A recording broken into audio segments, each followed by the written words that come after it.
नमस्कार दोस्तों, मेरे यानी डॉक्टर मुक्ता टंडन के यूट्यूब चैनल साहित्य आकाशत में आपका स्वागत है। इस चैनल पर आपको हमेशा से जुड़ी समझ जानकारियाँ देने का मेरा प्रयास रहेगा।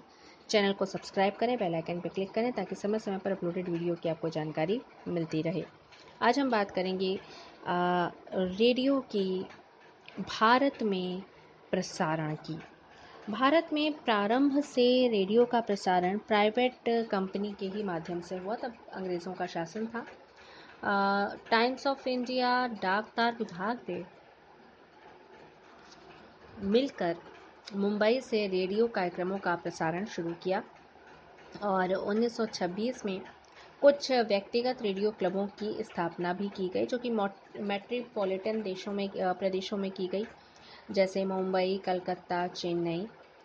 ये महानगरीय क्षेत्र थे, तो महानगरीय प्रदेशों में इसकी सुविधाएं पहले प्रारंभ की गई और उन शहरों को इसमें इन्वॉल्व किया गया जो हमारे महानगरीय परिवेश से जुड़े हुए थे। इन कंपनियों की ओर से पहला प्रसारण 23 जुलाई 1927 को मुंबई में शुरू किया गया। इसको नाम दिया गया इंडियन ब्रॉडकास्टिंग। इसका उद्घाटन, जो मुंबई रेडियो स्टेशन है उसका उद्घाटन लॉर्ड इरविन ने किया था और इस दृष्टिकोण से जो भारत का पहला रेडियो स्टेशन है वो मुंबई में स्थापित हुआ था। इसके पश्चात 26 अगस्त 1927 को कलकत्ता केंद्र का उद्घाटन किया गया।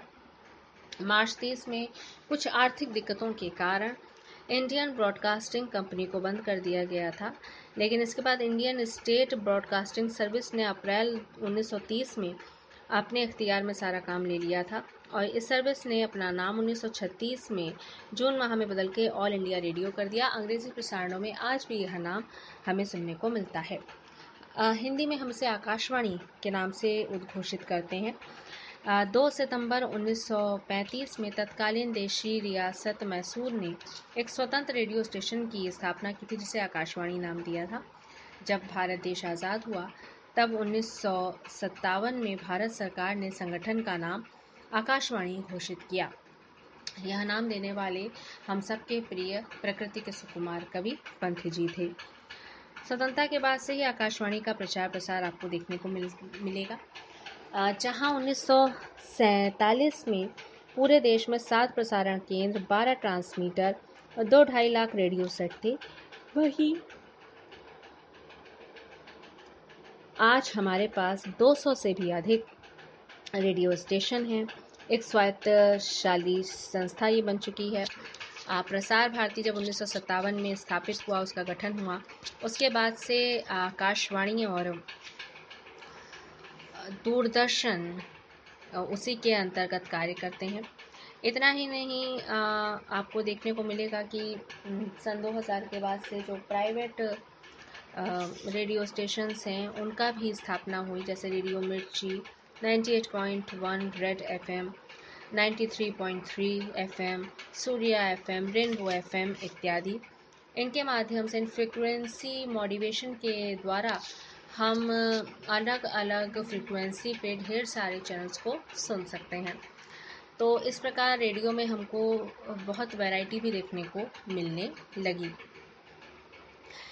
यदि हम आकाशवाणी के द्वारा संचालित कार्यक्रमों को देखें तो इनके माध्यम से हमें सूचना, समाचार संबंधी कार्यक्रम मिलते हैं, वार्ता परक कार्यक्रम देखने को मिलते हैं, सुनने को मिलते हैं, वार्तालाप पर आधारित कार्यक्रम सुनने को मिलते हैं, परिचर्चाएं, इंटरव्यू, साक्षात्कार इत्यादि, गीत संगीत और मनोरंजन के कार्यक्रम सुनने को मिलते हैं, साहित्यिक कार्यक्रम सुनने को मिलते हैं जिसमें कविता पाठ, कहानी पाठ इत्यादि महत्वपूर्ण रहता है। पत्रिका से संबंधित कार्यक्रम भी इस पे प्रस्तुत किए जाते हैं। विज्ञान, खेल, बाल विकास इत्यादि अनेक कार्यक्रम इस पे आयोजित किए जाते हैं। यदि इसके श्रोताओं को आधारित बनाए तो महिला वर्ग के कार्यक्रम हैं, बाल जगत के कार्यक्रम है, युवा जगत के कार्यक्रम है, बुजुर्गों के लिए, श्रमिकों के लिए, कृषकों के लिए और मिसलेनियस भी हैं, जिनके माध्यम से रेडियो हमें समय समय पर जागरूक करने का, शिक्षित बनाने का प्रयास करता है।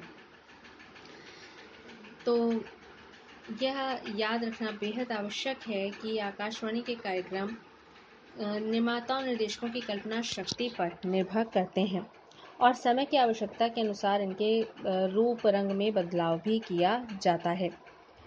मुंबई में रेडियो प्रसारण की शुरुआत समाचार प्रसारित करने के उद्देश्य से हुई थी। 23 जुलाई 1927 को मुंबई से प्राइवेट रेडियो स्टेशन से पहला समाचार बुलेटिन प्रसारित किया गया था। रेडियो की अलग समाचार शाखा 1927 में अस्तित्व में आई और 27 अगस्त को दूसरा बुलेटिन बंगाल में कलकत्ता से शुरू हुआ। यदि हम रेडियो के विविध रूपों की बात करते हैं तो उसमें satellite radio, web radio, broadband radio, visual radio, community radio, campus radio, शैक्षणिक रेडियो और एफएम रेडियो महत्वपूर्ण है।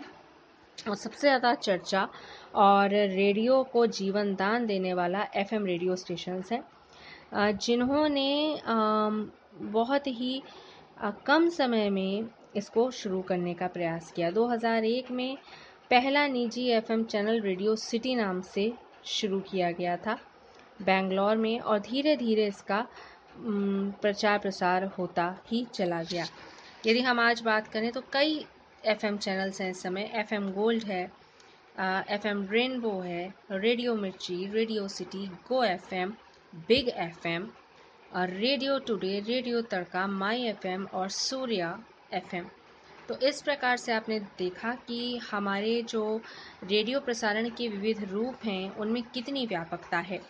आजकल तो मोबाइल फ़ोन भी संचार का माध्यम बने हुए हैं, तो ऐसे में हम संचार के इन माध्यमों का बहुत ही बेहतरीन प्रयोग कर सकते हैं। धन्यवाद।